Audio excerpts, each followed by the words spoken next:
The first annual Las Vegas Freestyle Motocross Competition.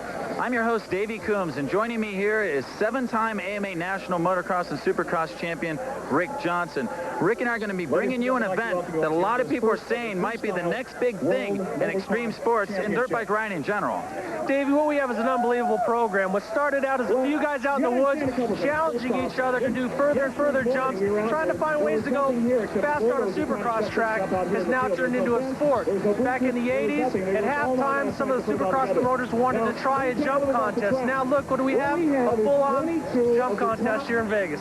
Yeah, now that whole thing started in Europe with the jumping contest, and the people here in Vegas have a real treat tonight, because joining us here to compete is a kid named Edgar Taranturas, otherwise known as E.T. Now, he's supposed to be the clown prince of Supercross, and he's got a bag of tricks that you got to see to believe. Edgar's also helped by the fact that America's top jumper, Mike Metzger, well, he was injured in a legitimate Supercross race, so he's not going to be on hand tonight. Taking his place, though, his American favorite, is 14-year-old Travis Pastrana from Maryland. Davey, I love this Pastrana kid. He's a young, aggressive motocross racer, which I'm kind of favor the guys that are racers. You watch him, he attacks the track like he's out there racing, and that's important because this isn't just judged the difficulty of the jumps, but how many times you hit it. And the way he goes around this track, he's almost going to double everybody else's jumps if they don't pick up the pace. So I like the way he looks. Well, I'll tell you what, if they were judging the competition on crashing, Seth Enso might be a favorite. That's right. The notorious star of the jumping videos, Krusty Demons, he's here tonight to compete in his first ever jumping contest.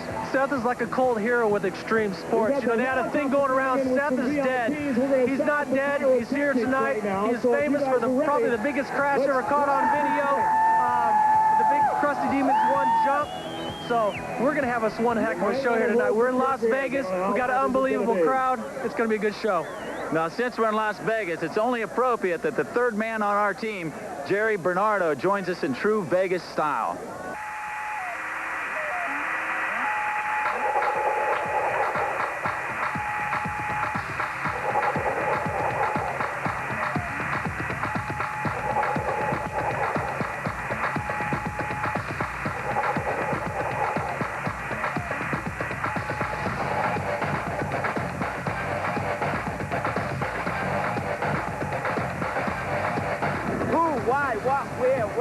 Las Vegas, Jerry Bernardo, Moto 02, Rev It Up, ESPN2, Mike Stigmas, SMP, High Desert, Freerider Extraordinaire, Mike Jones in the front, bustin' big in Las Vegas, first ever jump contest. It's got a big official title, a big name, but I'm not rolling it. It's just huge. It's the Devil's Playground. It's what the kids do when they're having fun. McGrath wanted to be there, Emmett wanted to be there, Ezra lost Yogi. They can't. Contractual agreements, sponsorship, all that stuff. They got to be the judges. Let the other guys come out and do what they do best. What do you think, Stigmas? Going huge? It's going to be great. You know, first ever jump contest. Whoa. First ever ride in a helicopter. Yeah, right next to the stratosphere. Yeah. Hey, you know, it's really a tough day at work, Jonesy, when you're flying around in a helicopter over Vegas with all your dirt bike gear on. Yeah, I'm having a great time. They call it the City of Lights, and I believe I'm stuttering. It's time to go to the betting tables and get paid for doing what you do best. I talk, he jumps, make TV, have fun in Vegas. Thank you. This is not your father's Supercross track. In true X Games fashions, they developed a freestyle motorcycle park. Mike Metzger designed it, Brian Manley built it. Brian Manley, which pretty much was the winner of the top 10 best crashes in the video I made. How do you feel about that? Well, you know, you set a goal to do something, and, you know, I set it at the top, and I accomplished it. Thank you. Do the Green Acres thing real quick. Green Acres! This is my job. We need that... I try and look like I know what I'm doing here. We need that pig Arnold here. Yeah, that's kind of cute, huh? I like Arnold. Who's designing this course? You're out here, you're running on the dozer, you got the grader going here. This is like blue-collar hard work to make huge hits. Yeah, believe it or not, some motocrossers have to work to make it to the races. Actually, Mike Metzger came up with the original design, and we started looking at it on paper. It looked great. No, I'm big into the BMX, and I don't know, that's where I pretty much take the skills from, is watching my BMX buddies and transfer them over. Going from 30-foot BMX doubles to 90-foot motocross doubles and just holding it wide. Basically, we just looked at making the two main hits here, We wanted something big and spectacular, but make it where he can be creative too. So he can vertical walls. How did that feel? Hey, will that make it into the edit reel or what? Did you How do you like it when the cameraman steps on the rake and it How hits him was in the that? face? Did it get the lens or? I hope it got you. And the bench only cost $8,000. Mike Metzger in the house! The prep and grooming went on for a couple days before the freestylers got their first look at the course. Jerry Bernardo got to ask a few of them what they thought of this radical design for the first ever Ultimate Freestyle Motorcycle Challenge. Edgar, for you, we have a little bit of a problem. You're on a 125. Yeah. When you first pulled in here with your parents and you first saw the big hits, what did you think? In 125, jumping is very big. In 215, is puffing. Mike, when you first pulled in here, you rolled in, saw some serious, huge hits. What'd you think? Couldn't wait to get out there. I've been here 2 hours already, and I'm sort of bummed I got to wait around. I'm ready to go. Not like Edgar, he's all, ew, it's just too big. Yeah, I think he's a little bit scared. He's used to 30-foot tabletops, and we got a 100-foot huge double here. And like I said, I'm ready to go out there and do it. And I think a lot of guys are going to be scared when they show up here.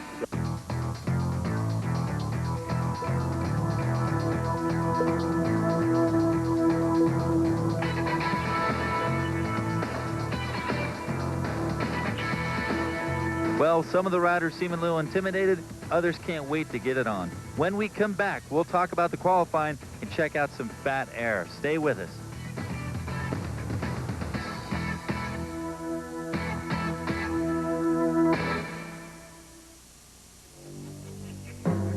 Welcome back to the Ultimate Freestyle Motocross Challenge here in Las Vegas. I'm your host, Davey Coombs, with Rick Johnson and Jerry Bernardo. Here's the way the system's going to work tonight. 18 riders are entered into the program. Each of the riders will go out for a 2-minute run, and the judges are going to advance the top 12 finalists into a second round, which also lasts 2 minutes. Now, the riders will go out in reversed order, which means the highest scored riders go out last. From that, we'll combine the scores of the first 2 rounds, and we get our third and final round, which will feature the 6 finalists. Here's Mike Jones. This is our first rider in the first heat, and Mike's already shown some good stuff. Well, Davey, Mike's coming out. You don't know what to do. You got to be pushing it because you want to make it into that next round. But then again, you don't want to take any chances on hurting yourself or give away too many tricks because, like, this is just the first round. Like there, a little crash, not that big of a deal. But one thing, Mike's going out and going big. You know, Mike's got a lot of experience in this stuff. Back in the day over in Europe, Mike was always entering these jumping contests, and he actually made a name for himself as kind of like a soldier of fortune for jumping. Now here's Mike Sinkmars. This is our second rider. He's from Apple Valley, California. Mike's 19-year-old rider, but this has probably got to be his first professional jumping contest. Well, Mike is one of them factory SMP riders. If you notice on his bike, he doesn't have a number. He has a sponsor sticker on there. You know, like track, you got sprinters and long-distance runners. You know, in motorcycles, you got motocross racers and jumpers. And Mike is definitely one of the top professionals in jumping. Finishes up with a candy bar and a saran wrap. Up next is Edgar Tarantaras. Now, this guy is one of the showstoppers here tonight. He's from Spain. He's 17 years old, and he might just be the unofficial world champion of jumping, Rick. E.T. is growing up around jump contests. The first one to pull off the Superman. He's riding a 125, which in an earlier interview, he was a little bit concerned because these jumps are big, Davey. There was a knack-knack, and here's a no-footed can-can with a one-hander. E.T. didn't look like he's having any trouble. And right here, the Cordoba, his signature move named after a Spanish bullfighting trick. Our next guy, Larry the Wombat Lingkogel, 21 years old, from Temecula, California. This is one of those anti-everything guys. Right there, he's telling the crowd they're number one. You know, you get some of these guys that are so rebellious, you wonder why they're in a contest. But hey, these guys like to go big. He's an SMP factory rider, and so he's out doing it. You know, he's putting on a show for the people. And sometimes you do fall down. Now, talk about your factory riders. This next guy owns his own factory. This is Davey Castillo. He's a 25-year-old rider from Irvine, California. His father is the founder of Innovation Sports to make the CTI knee braces that a lot of the riders are wearing tonight. In fact, you see him in skiing, football, lots of professional sports. Now, Davey's kind of a tall guy. He's got professional credentials, and he's never been known as that much of a jumper. Well, Davey's always been one of them guys that's hung out with all these wild jump guys, but he is a racer, and that's his background. You know, here he goes down, but, you know, you got to give it to him. He's out there putting it down. Next, we have Kerry Hart. This is a Las Vegas local, and he's also one of those guys who has more tattoos on his body than you've probably seen in your local tattoo parlor. Well, there he goes. He just did a nothing. You know, there's a lot of different moves. A classic whip over a big 70-foot jump. Same shot, different angle. You know, there's a lot going on out there, but these guys, I think, are holding back just a little bit. Another nothing. This is going to be a good night. Now, Kerry Hart's been trying to ride the Supercross series throughout the year, as of a lot of these guys. And Mike Chamberlain is someone who's actually been there and done that. He's from Anaheim, California. He's a 24-year-old rider. He's also a past California state champ. Yeah, Mike's done a lot. He's also been a test rider for Yamaha, and I also think Honda. Tonight he's on a Suzuki, and this thing is sort of bringing guys back out into the spotlight again. Guys that maybe didn't quite make it in Supercross or had had some injuries hold them back, but here they get to show off and go big. Okay, Rick, up next is Hoffmeister. Now, you might not recognize a lot of these names, but we know for a fact that in the future, guys like McGrath and Emig, those name players, they want to do this. See, the factory doesn't want their top guns taking a chance of getting hurt. Right there, he cased that jump. You know, you're taking a lot of chances doing these big doubles, but I'll tell you, these guys that you haven't heard of, you're going to hear from them soon. Now, up next is Brian Farrell. He's 21 years old from Apple Valley, California, and this guy just recently turned professional. Yeah, a lot of guys that are doing a little bit of motocross on the side, but this jump contest, it's real exciting. It brings a whole new aspect for people to see what a motocross racer actually goes through out on his play days. A lot of these guys come out of the BMX ranks. They probably grew up jumping stuff like this out in the backyard, learning these tricks. Now they're adapting into motorcycles. I don't know about you, my backyard don't look like that. But, you know, as a matter of fact, this guy, Brian Deegan, his backyard does. A lot of this racetrack was actually inspired by Deegan's backyard, what he and Larry Linkogel built up. Deegan's one of those guys with pure credentials. He actually won a 125 main event in Supercross in Los Angeles back in 1997. And with the exception of maybe Mike Jones, he might be the fastest on-track guy here. Yeah, Deegan was famous for the guy who let his bike go and ghost rode it over the finish line. Next, we have Sean Hyland. This guy's 22 years old. He's from Phoenix, Arizona. Now, this guy, he chose to ride a four-stroke, Rick. What kind of advantage or disadvantage is that? Well, obviously, you got the big horsepower and big torque on the four-stroke. If you look at him, he's about 6'3", so he makes that thing look like a mini bike, so he doesn't have a problem throwing that thing around. But the bottom line is, if you see, he has a hard time flipping it sideways with that big four-stroke motor and the heavy weight. He has a hard time changing direction, but he can definitely get the distance and the height. This is Josh Tarantino. He's a 16-year-old up-and-comer from Southern California, and you know this kid pretty well, Rick. Definitely. He went through one of my riding schools, and he's from my hometown of El Cajon, California, so it's good to see people from all over the country and all over the world coming into this jump contest. We should see a lot more of Josh Tarantino next year in the 125 West Region Supercross Series. Davey, I should have known this kid would end up here. When I was teaching that class for Yamaha, he was jumping everything on an 80 that I couldn't get guys to jump on a 250. Speaking of mini prodigies, here's another one. This is Tommy Clowers. He's from 25 years old, and he's from your same neck of the woods too, Rick. He's from Santee, California. Same deal. He grew up racing 50s, 80s, the whole deal. Now, if you notice, Tommy's on a 250, which he's a little guy, but he works well with the bike, so he uses the horsepower to his advantage, where a lot of these other guys went to a 125 that they could change direction real easy in the air. Saw him over jump a little bit on that 250. That's a case of 125 might have been better. Our next contestant is Ronnie Feist. He's 20 years old. He's from Canyon Lake, California. That might make him a neighbor of Jeremy McGrath themselves, Rick. Yeah, with these different videos with Krusty and Terra Firma, you got guys coming out of woodwork from the BMX background, from the snowboard background, and also the trail riders that are really getting into this jump stuff. It's a real exciting new avenue for these guys, and they're pulling out all the moves. He finishes it up here with a little front wheel wheelie to end the show. Ronnie's got a way to go before he matches Kevin Windham on that. Up next is Travis Pastrana. This is the 14-year-old kid from Annapolis, Maryland we were talking about earlier, Rick. And if you look at Travis, he's a big kid, but he's riding a 125. He has so many different things up his sleeve, you don't know what he's going to pull out next. Is he holding back, or is this all he has? Pastrana's been around a long time. He's only 14 years old, but he's been riding at the national level for most of his career. You look at this kid, he's just got so much talent, and look at this. A no-hander landing, this kid pulls it off. He's unbelievable, and this is just the first round. Joel Albrecht is next. He resides from Huntington Beach, California, but Joel's actually been a really big influence in the whole jumping movement. Out of his house by Ritchie Canyons, where Jeff Emig, J-Bone Clowers, and all those guys grew up jumping. Yep, Joel's definitely one of the guys from the original Krusty crowd, so he's got a lot of tricks up his sleeve, and he's been there and he's done that. You know, somebody who can land a jump like that and not crash, got my vote. Well, he might need his brother Jeremy Albright to come out and help him out, tighten his bike up a little bit after some of these crashes. J-Bone, of course, is Jeff Emmig's mechanic. Next is the notorious Seth Enslow. You see him wearing his camouflage pants. Is he here to do battle or what? Yeah, Seth came out here. I think he was a little bit not sure what was going on. You know, Seth is used to running big jumps outside with no boundaries. Now here he had to deal with certain confinements, but nevertheless, he's spectacular. Possibly a case here of a guy being more well-known for his crashes than his actual jumps. Seth Enslow, the most notorious of the jumpers here tonight. And finally, it's 24-year-old Cliff Adampe from Oklahoma City. They call him the Flying Hawaiian, but he's probably more well-known for winning all those jumping contests on the arena cross circuit. Yeah, Cliff's come out with an array and just bombarded everybody with a lot of different moves. I don't know if he's holding anything back for the main event, but this kid is red hot. He's definitely been here before. So there's the Flying Hawaiian, the last of our contestants to go through the first round. And I got to say, one of the best ones we've seen so far, Rick. Definitely, Davey. He was red hot. But two of my favorite picks have to be E.T. and Pastrana. Two different body makeups, two different styles, but looking great. You see Davey Castillo there tied for 8th. Now, Davey won't be in the program. When we saw him do his run, we saw that real heavy landing. He crushed a wheel, and his spot will be taken by Hoffmaster. When we return to the Ultimate Freestyle Motocross Challenge, it's the second round. Let's see how much bigger these guys can go.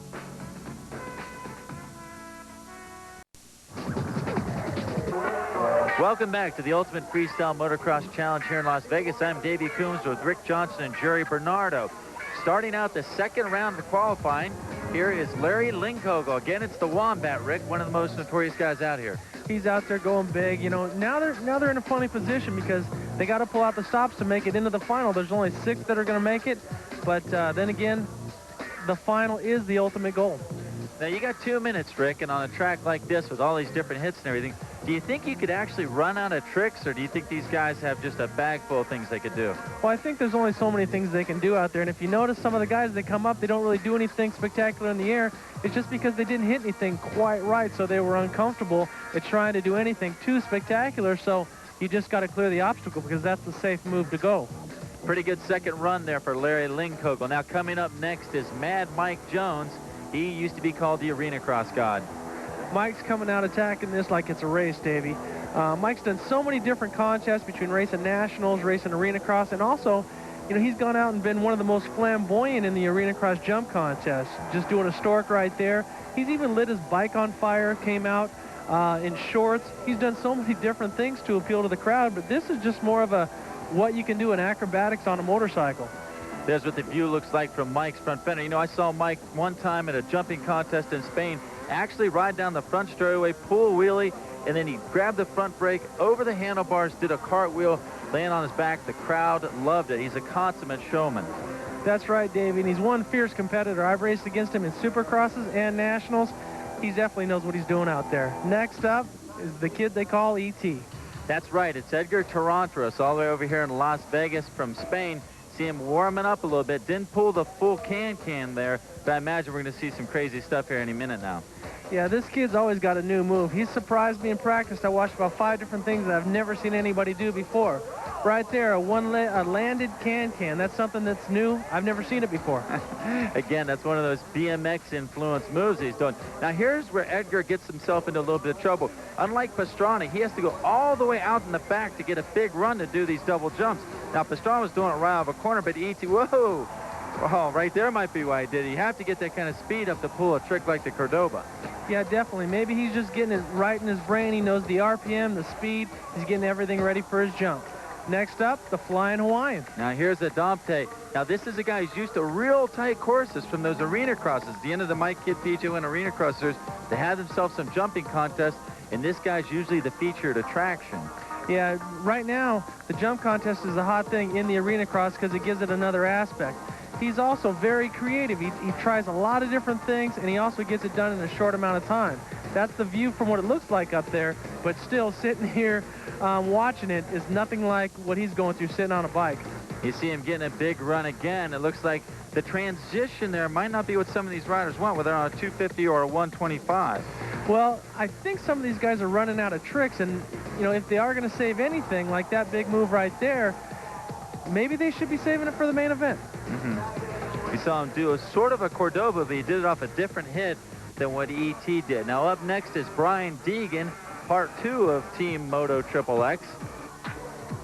Brian Deegan's one of the motocross racers who's coming out on a 125. He's a little bit smaller of a guy, but he's got a lot of energy. Like we said earlier, he has won a Supercross main event, and he's going out, but see, he takes a little bit too much time. I think these guys are thinking about what they're going to do instead of coming out with a game plan. Well, maybe part of it, or there's a fender grab, maybe part of what they need to be thinking about is a way to keep the crowd interested instead of taking a pause in between each move, maybe tie all those tricks together. Now, right there is a good version. He went up on the high wall right next to the grandstands, gave him a little roost, and that's the kind of thing that gets the crowd excited. Yeah, definitely. And I think some of these guys, as this jump contest evolves, they're going to start coming out with a game plan, just like a gymnast. See, right now, they're just kind of winging it and going from jump to jump. Now, here's the kid that just tore everybody apart in the first round, Pastrana. You know, we talked to Travis's mom and dad before the main events here tonight, and they told us that Travis was going to try and approach this thing with that kind of rhythm like you're talking about, Rick. Yeah, if you notice, he's attacking everyone, so he's probably doubling the moves that everyone else is doing. Now, what do you call this jump right here, Davey? That there is called a cliffhanger, and that is a signature move. I believe he might be the only kid in the world that can pull that. You watch him, he's got so many tricks up his sleeve. I don't know what he's going to do for the main event. He might just have to duplicate his round 1 and round 2 moves to win this thing. One thing about Pastrana, remember, he's 14 years old. It's going to be 2 years before you see this kid in a Supercross race. As the jumping contest phenomenon grows, he might just become that kind of a hero. Instead of being a Jeremy McGrath, he might be the Jeremy McGrath of jumping. That's right.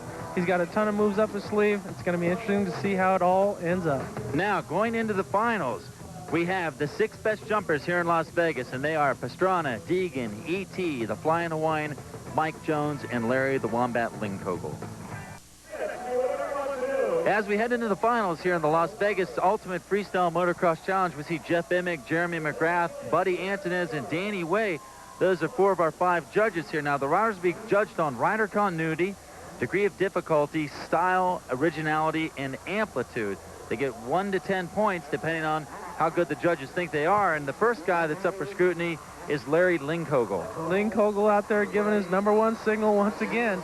The jumps that they did in the first 2 rounds are thrown out. They're starting with a clean slate, Davey, so let's see what they can come up with. Now, another thing that's going to happen here is we see a 3-minute-long program. Now, for someone like Lindkogel, who might not have that many tricks up his sleeve, he might be in trouble. This might see him maybe repeating a few tricks, Rick.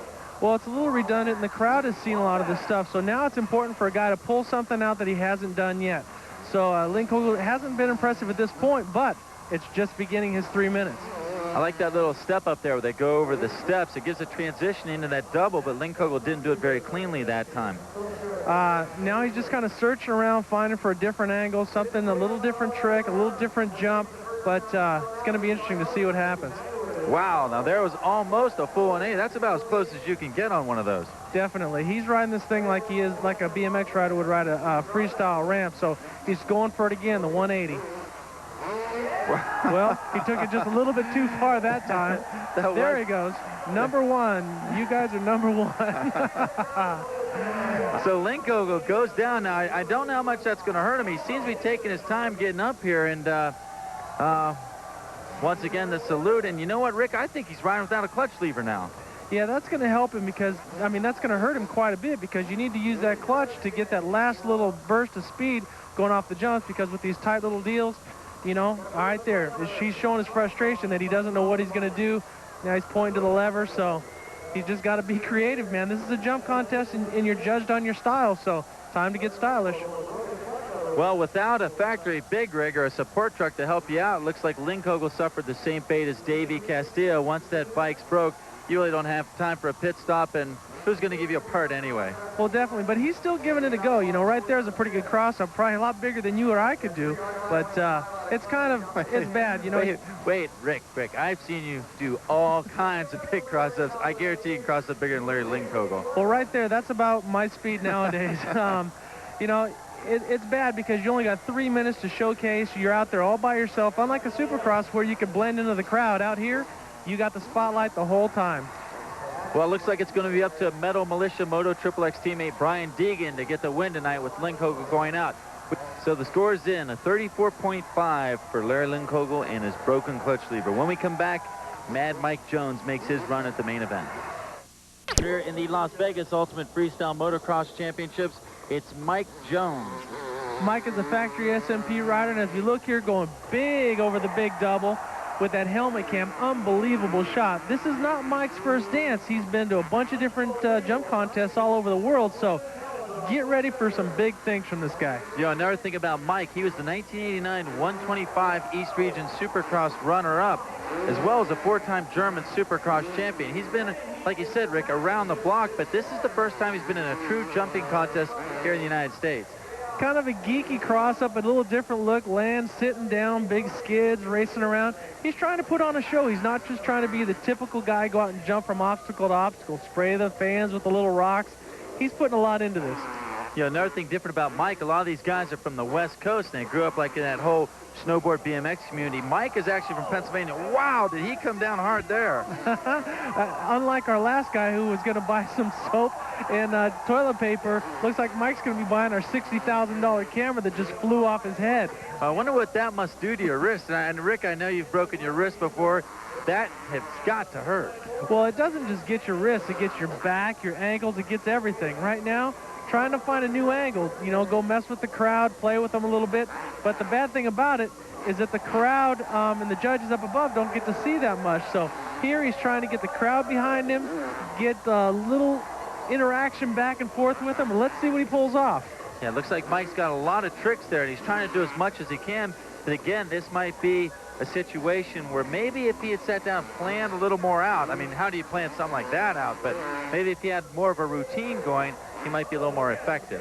Well, definitely. I think that if they went after this like it's a track and they're going to get one obstacle, two obstacles, and then put them all together, but he's just doing freestyle. See, Mike still has some time to go, so he doesn't want to burn himself out too quick. Going for a stork there, going to try some different moves, but he wants to finish this with a bang, and he still has a couple more jumps. Let's see what he does here. Does a perfect no-hander landing, points out to the crowd, getting some crowd interaction. He still has some moves to go, though, Davey. Yeah, I want to ask you about that no-hander landing. How hard is it to do that? I mean, it looks like when your front wheel comes down, that thing could get away from you at any time. Well, that was a perfect whip right there. But, Davey, when it comes to that no-hander landing, that's strictly confidence in the right jump. When you go do it right, it works perfect. If you don't do it wrong, if you do it wrong, you're just going to go straight on your head. We see Mike doing a bunch of different stork moves. That's why he pulls the front wheel back, touches his nose on the fender, something like that. It's another BMX-inspired trick, but I think we're seeing another situation here where maybe if there was a little more air time for the guys, like a little less of these speed hits, but more of like a lifter, like right there, where they could maybe do, didn't work out too well from there, but maybe something where they get a little more up in the air, get some more whips on, we might see a few more tricks. Well, we see Mad Mike picking himself up and just getting right back into it. He's not waiting around for, well, you know, I'm having troubles here. He's just going to go out and keep attacking and hopefully get something done right. Here we go for a big burnout. Roost the crowd. This is a show for sure.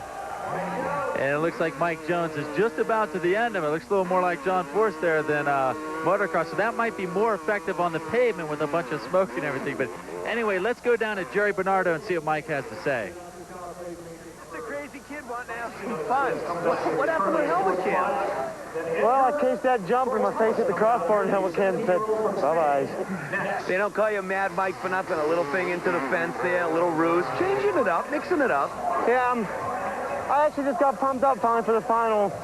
I wanted to go out there and put on a show and go wide open and just bust everything. And I want to be on the podium. I think it's going to be tough to win, but I'd be real pumped with the top three. No, dude, you got to mix it up. You did a good job. I liked it. I liked it. It's my kind of style, Mike. Well, I hope the judges liked it because you're the man, but you don't have the pencil today, so. Oh, that's right. You're right. You're right there. We're going to have a party tonight anyway. Yeah, party in Vegas with Mad Mike. Well, the tally's in for Mike Jones, a 40.5 plus $60,000 for that camera. When we come back, the Flying Hawaiian Cliff Adamte. Welcome back to Las Vegas. I'm Davey Coombs with Rick Johnson and Jerry Bernardo. We are watching Clifford Adamte, the Flying Hawaiian, here in the main event. Clifford's going to open up with, oh, another Cordoba. That's one of Edgar Taranturas' moves. a double-double. Clifford's going to pull out all the ties here. You know, he's got to, this is the main event. All the scores from the previous rounds do not count, so he's got to pull out everything he's got. Right there, a no-footed whip over the big double. This guy's going big, man. I tell you what, a lot of people are probably surprised by how good a Cliff's doing. But again, so far this year, he's made a name for himself on the Arena Cross Tour. He gets in some of those videos every now and then, and he's not a bad racer either. Yeah, he's kind of a double threat. He goes out and does the races in the Arena Crosses, and then he comes out for the jump show. So this he's comfortable in front of a crowd with the candy bar. So there's a lot going on out there, but you got 3 minutes now instead of 2 minutes. These guys have been in 2 previous 2-minute rounds, but now they got to find anything they have left up their sleeve and pull it out for the judges. Now you see Cliff going way out in the back here. He's going to come across and take this big hit. Again, this is kind of a high-speed section. Whenever you hit this transition, you got to be going. There's what it looks like from Cliff's point of view as we see the helmet cam, the second helmet cam, Mike Jones having destroyed the first one. Gives you an idea of just what these guys are looking at. Yeah, I mean, you're watching. There's a lot out there. Besides the jumps, there's hay bales and banners and all this different stuff. And looking from this perspective, it's a pretty hairy. That's why they call it a heel clicker, because he clicks his heels right in front of his face. See, Cliff keeps going up on the bank, kind of checking out the crowd and everything. You'll notice also the soil's a little loose. That kind of prevents those guys from doing a lot of those flat ground tricks like the front wheel wheelies that Kevin Windham has made famous, or even, you know, just a plain wheelie. So if you're going to do something here, you got to do it up in the air, Rick. That's an interesting angle. We've seen it from other angles, but there's a Superman. That's the second one we've seen tonight, so this kid's pulling it out. We see him taking a trip into the far back. Looks like he's going to get up some speed and take that hit coming across the middle. Maybe see a different form of the Cordoba, maybe even a big, strong knack-knack. Well, he goes for a heel clicker. You know, 3 minutes doesn't seem like long when you're racing, but when you're out there trying to put on a show all by yourself, it can seem like an eternity. And these guys have been riding on this track all day, and they've done a lot of different things. So let's see what he does at the end of his jumps here. Looks like he kind of aborted an attempt at something different there. See, that's the thing, is that when you watch these videos, guys got all day to find 1 or 2 good jumps. Out here, these guys got 3 minutes, and they have to make every time they go in the air look good. So sometimes your takeoff's a little bit off, so you just try to salvage whatever you can, and sometimes it's not the prettiest thing out there, but this is a show and it's a judged contest. There goes Cliff with a nice no-footed whip there. Heading back into the back. He's got just a little bit more time left. Right now he's got to be thinking, do I pull out the nothing? Do I pull out the cliffhanger? What do I do here? Well, he's a Hawaiian, so what does he do? He shakes the hang loose sign, you know, the shaka bra. So hopefully some of these people in Vegas know what he's doing, but he is putting on one heck of a show. This guy's come out of the Arena Cross ranks to put on a spectacular show. Here's the checkered flag, and see what he ends this jump round with. He hangs on to a heel clicker for a long time. Take it to Jerry. So, Mr. Adaptante, Yes, you like senor. jumping, yes? Oh, see, I do like jumping. Hey, you know what's really cool? Innovating all the tricks, but hanging them out, keeping it there. Yeah, you know, I just tried to go off. You know, I did a couple of tricks that I really didn't think that was all that, but you know, I just tried to flow smooth. I kind of got, you know, a little sketchy at first, but just try to make, you know, the best that I could. You could make a career of this. Oh yeah, definitely. Did you think that you'd make it into the top 6? Well, you know, I felt confident in my tricks and my maneuvers and so on, but you know, I just thought, well, since I got 4th in the first round, and I just said, you know, hey, I can do it, and everything seemed to be all right, and I was like, well, if I got 4th, I can get in the top 6. Remember the good old days back in Hawaii on Kauai? Oh yeah, definitely. Roosting on the beach. Yeah. Good job, man. Thanks a lot. So we're halfway through the main event here in Las Vegas. Coming up next, E.T., the Spanish Fly. Here is Edgar Tarantaras live from Spain. Right here we have E.T., the world jump champion. You know, he's got 3 minutes out there, Davey, so he can't just come out and do everything and then ride around the last 2 minutes. So he gets the green flag right there and starts off with the can-can. It's going to be interesting to see the things he pulls off, because this kid is so innovative, but he sure has shown us a lot in the first 2 rounds. That's exactly right. There he goes with a heel clicker. He wasn't holding back anything. I think that he wanted to make the travel across the Atlantic Ocean worthwhile. He wasn't going to come over here and not qualify for the main event, although he could have done a little more there. Here we see like just a regular rollback knack-knack. You don't see a lot of those, Rick, because those are a lot harder than people think.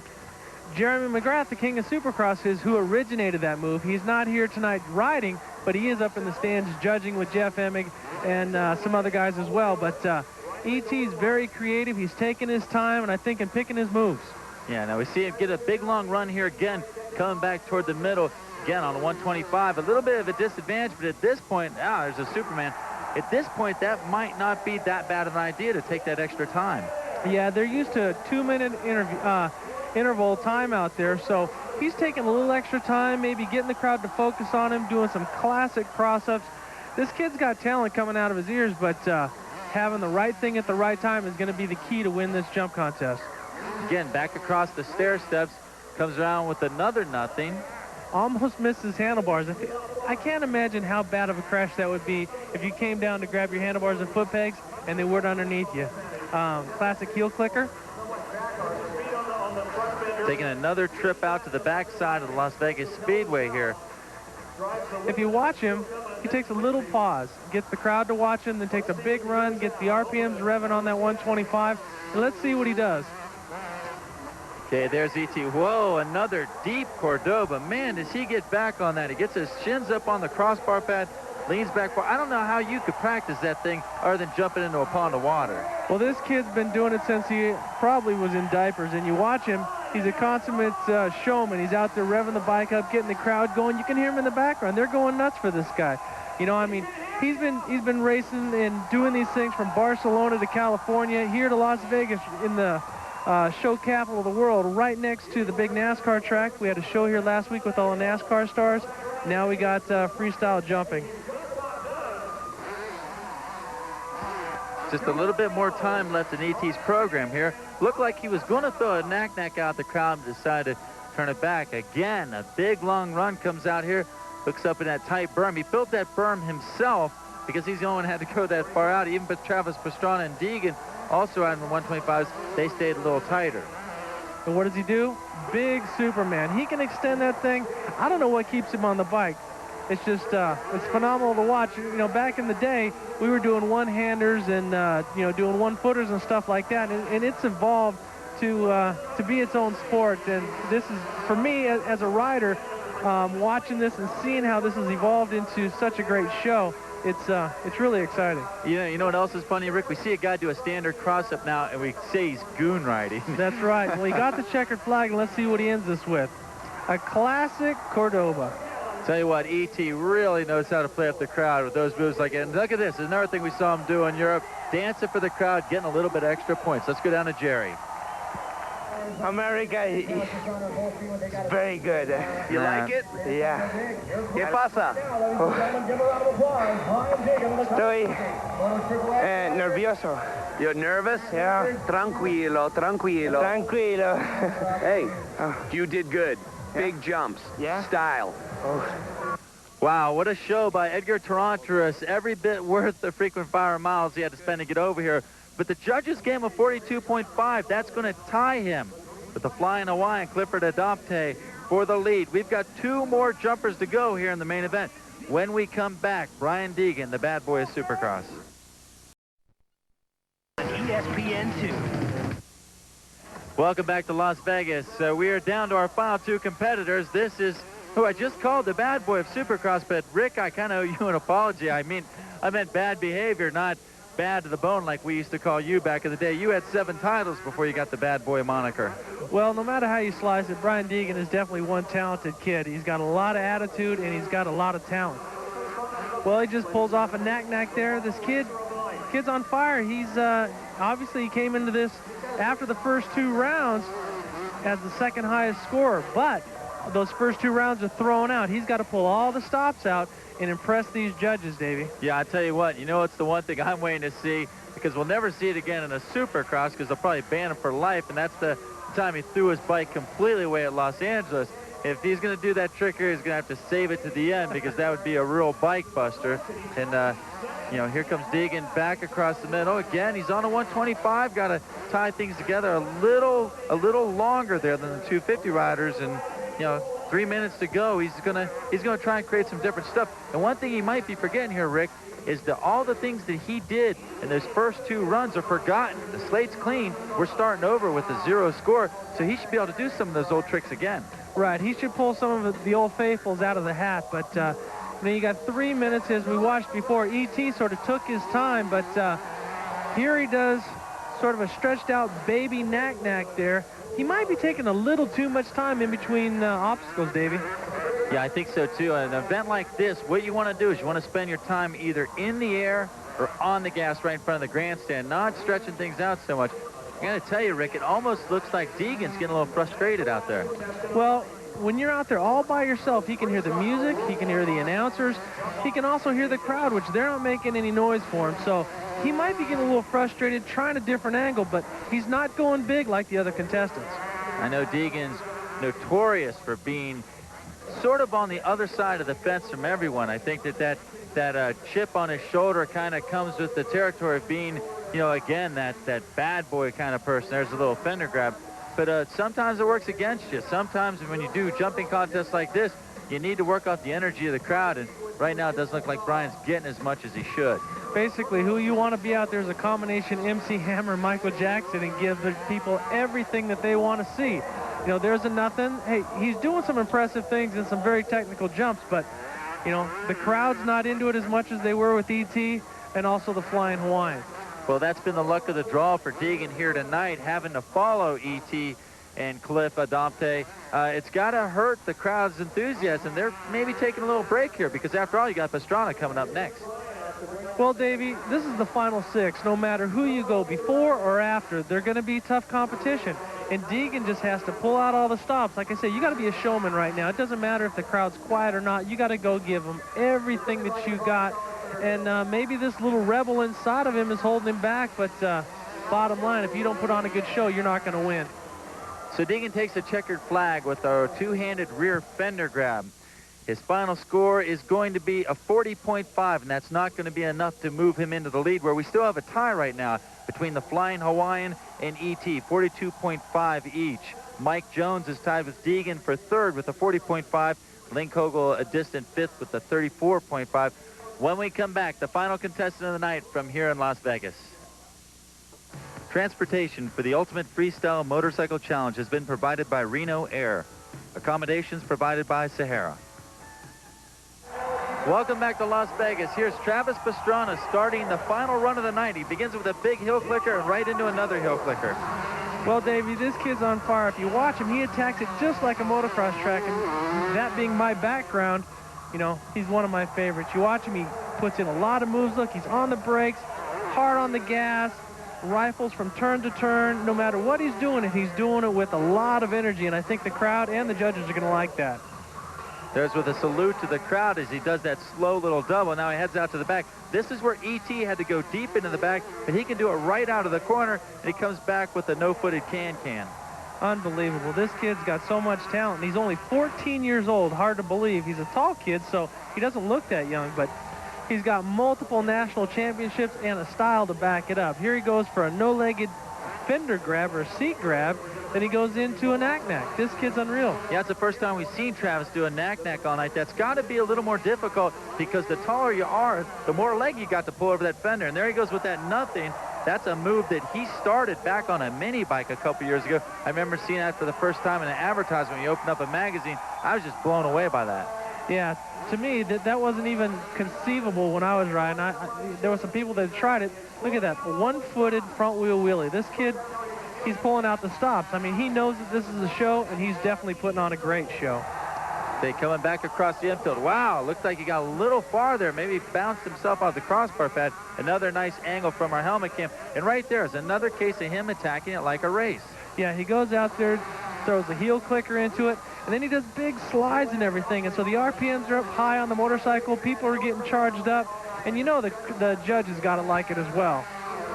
Coming back now across the middle, heading away from the grandstand. They seem to like that move. Pastrana's about halfway through his last run here. Let's see if he's got anything left. Trying that front wheel wheelie. It's hard right there because the ground is really dry and your front wheel won't stick like it will in, say, the opening ceremonies of a supercross race. Right, it's real soft. So every time he goes to grab something, what it's doing is the front wheel's digging in. It's not picking up the back wheel like you'd like, but This kid's got one trick right after another.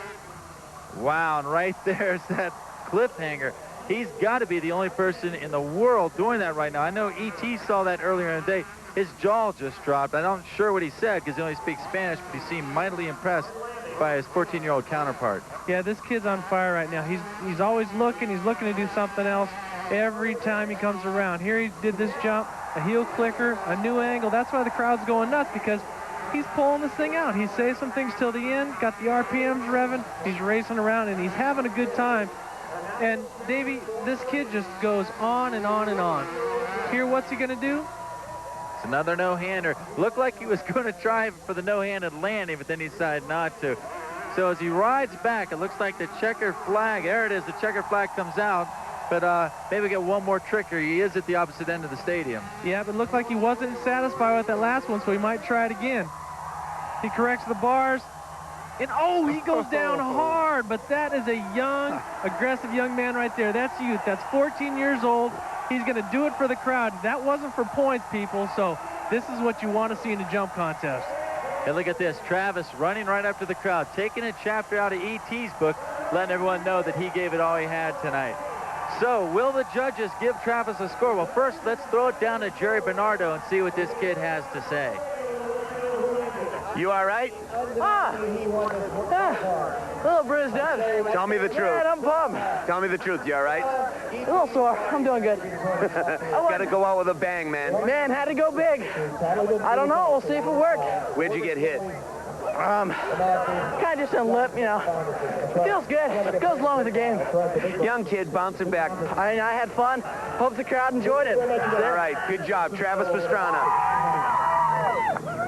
There you have it. That was, in fact, the winning ride here tonight in the Ultimate Freestyle Motocross Challenge. Travis Pastrana with a 49 on his final attempt.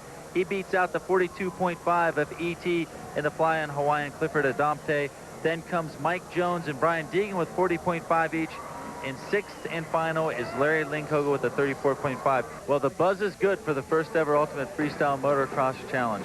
For Ricky Johnson and Jerry Bernardo, I'm Davey Coombs. So long, everyone. We'll see you next time.